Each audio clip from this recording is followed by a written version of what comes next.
തൃശൂരിൽ കടലിൽ കാണാതായ യുവാവിന്റെ മൃതദേഹം കണ്ടെത്തി. തൃശൂർ തളിക്കുളം അറപ്പയ്ക്കടുത്ത് കടലിൽ കുളിക്കുന്നതിനിടെ കാണാതായ യുവാവിന്റെ മൃതദേഹമാണ് കണ്ടെത്തിയത്. നീലഗിരി സ്വദേശി അമൻകുമാറാണ് മരിച്ചത്.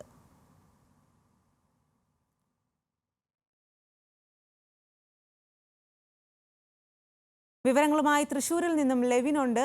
ലെവിൻ, എങ്ങനെയായിരുന്നു ഈ ഒരു അപകടം സംഭവിച്ചത്? എന്താണ് വിവരങ്ങൾ? സ്വാതി, ഇന്നലെ ഉച്ചയ്ക്ക് 2 മണിയോടുകൂടിയാണ് തമിഴ്നാട്ടിൽ നീലഗിരിയിൽ നിന്നും എത്തിയ യുവാക്കളുടെ സംഘം തളിക്കുളം അറപ്പ ബീച്ചിൽ കുളിക്കാനിറങ്ങിയത്. ഇതിനിടയിൽ യുവാവ് ഒഴുക്കിൽപ്പെട്ട് വെള്ളത്തിൽ മുങ്ങി താഴുകയായിരുന്നു. നീലഗിരി സ്വദേശി അമൻകുമാർ എന്ന 21-കാരനാണ് വെള്ളത്തിൽ മുങ്ങി താണത്. കോസ്റ്റൽ പോലീസും പ്രദേശവാസികളും സുഹൃത്തുക്കളുമൊക്കെ ചേർന്ന് ഏറെ നേരം തെരച്ചിൽ നടത്തിയെങ്കിലും മൃതദേഹം കണ്ടെത്താനായില്ല. തുടർന്ന് ഇന്ന് രാവിലെ 7 മണിയോടുകൂടിയാണ് തളിക്കുളം അറപ്പത്തോടിന് സമീപം മൃതദേഹം കരയ്ക്കടിഞ്ഞത്. തമിഴ്നാട്ടിൽ നിന്നും വിനോദസഞ്ചാരത്തിനായി കേരളത്തിലെത്തിയ യുവാക്കളുടെ സംഘമായിരുന്നു ഇവർ.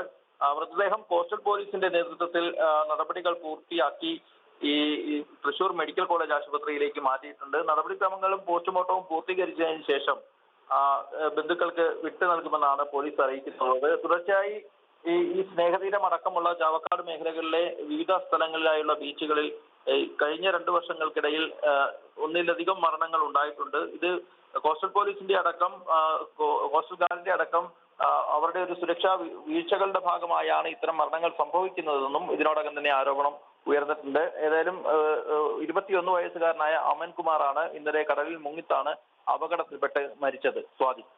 ശരി ലെവിൻ, തൃശൂരിൽ കടലിൽ കാണാതായ യുവാവിന്റെ മൃതദേഹം കണ്ടെത്തി. തൃശൂർ തളിക്കുളം അറപ്പയ്ക്കടുത്ത് കടലിൽ കുളിക്കുന്നതിനിടെയായിരുന്നു അപകടമുണ്ടായത്.